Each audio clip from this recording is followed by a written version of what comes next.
الحمد لله وكفى وسلام على عباده الذين اصطفى اما بعد۔ محترم سامعین، ایک یہودی اپنے ایمان لانے کے تعلق سے فرماتا ہے کہ میں نے ایمان کیوں لایا، میں نے دین اسلام کو اختیار کیوں کیا، ایسا کون سا عمل تھا، ایسی کون سی بات تھی کہ جس کو دیکھ کر کے میں نے اسلام کو قبول کیا۔ وہ یہودی اپنا واقعہ کچھ اس طرح بیان کرتا ہے کہ میرا اکلوتا بیٹا تھا، ایک مرتبہ وہ راستہ بھٹک گیا اور راستہ بھٹکنے کی وجہ سے میرا بیٹا لاپتہ ہو گیا۔ میں اپنے بیٹے کی تلاش میں گلیوں گلیوں اور علاقے در علاقے بھٹکتا رہا، مجھے اپنے بیٹے کا کچھ پتہ نہ چلا۔ میں اپنے بیٹے کو تلاش کرتے کرتے اپنے بیٹے کو ڈھونڈتے ہوئے میں مدینہ پہنچا، مسجد نبوی کے دروازے پر گیا تو میں نے دیکھا کہ محمد اپنے ساتھیوں کے ساتھ مسجد میں بیٹھے ہوئے ہیں۔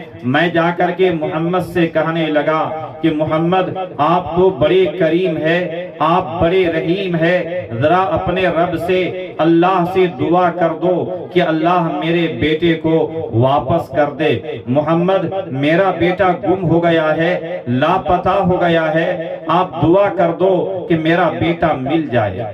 یہ کہنا تھا کہ ایک صحابی کھڑے ہوئے اور کہنے لگا کہ یا رسول اللہ، میں اس یہودی کے بیٹے کو فلاں میدان میں بچوں کے ساتھ کھیلتے ہوئے دیکھا ہوں۔ یہ سن کر کے وہ یہودی وہاں سے دوڑ لگایا۔ رسول اکرم صلی اللہ علیہ وسلم نے اس یہودی کو آواز دی کہ ادھر آؤ۔ وہ یہودی قریب آیا۔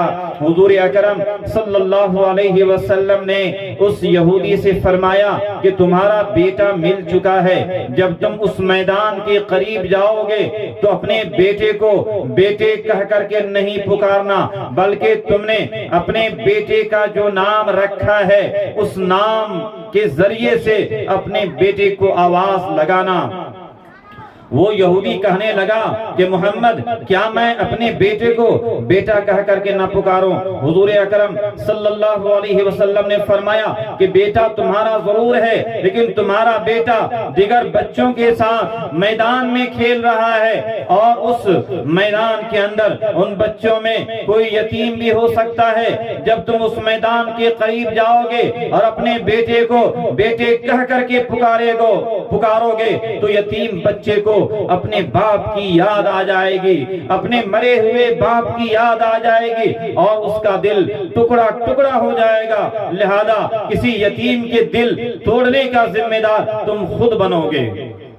خیر، اس یہودی نے اقرار کیا کہ ٹھیک ہے محمد، میں اپنے بیٹے کو بیٹا کہہ کر کے نہیں پکاروں گا بلکہ نام لے کر کے پکاروں گا۔ یہودی اس میدان میں گیا اور اپنے بیٹے کو نام لے کر کے پکارا، اس کا ہاتھ پکڑا اور پکڑ کر کے مسجد نبوی میں آیا اور آ کر کے کہنے لگا کہ محمد میں بیٹے کی تلاش میں نکلا تھا، میرا بیٹا مل چکا ہے۔ محمد اب میں ایمان کی تلاش میں نکلا ہوں، آپ مجھے کلمہ پڑھا کر کے مسلمان بنا دو۔ خیر، وہ یہودی کلمہ لا الہ الا اللہ محمد رسول اللہ پڑھ کر کے مسلمان ہو جاتا ہے۔ جب اس یہودی سے پوچھا گیا کہ تو نے کیا دیکھ کر کے ایمان قبول کیا، وہ یہودی کہتا ہے کہ جب محمد نے کہا کہ تم اپنے بیٹے کو بیٹا کہہ کر کے نہیں پکارنا بلکہ نام لے کر کے پکارنا تاکہ کسی یتیم بچے کا دل ٹوٹ نہ جائے۔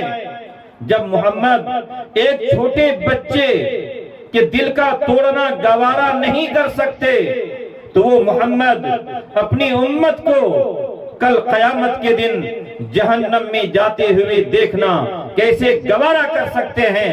لہذا اسی بات کی وجہ سے میں نے ایمان قبول کر لیا۔ محترم دوستو، یقیناً یتیم بچوں سے محبت کرنا، یتیم بچوں کی خبر گیری کرنا، یتیم بچوں کی ضروریات کا پوری کرنا یہ ہماری ایمان کا تقاضا ہے۔ حضور اکرم صلی اللہ علیہ وسلم کا ارشاد گرامی ہے کہ جو دنیا کے اندر کسی یتیم بچے کی کفالت کرے گا، ان کی ضروریات کو پوری کرے گا، کل قیامت کے دن اس کی جنت میری جنت سے اتنی قریب ہوگی جس طرح یہ دونوں انگلیاں آپس میں ملی ہوئی ہے۔ اور ایک حدیث پاک میں رسول اکرم صلی اللہ علیہ وسلم نے فرمایا کہ اگر کوئی انسان کسی یتیم بچے کے سر پر شفقت کا ہاتھ رکھ دے، اس ہاتھ کے نیچے جتنے بھی بال ہوں گے اللہ پاک ہر بال کے بدلے میں ایک نیکی عطا فرمائیں گے۔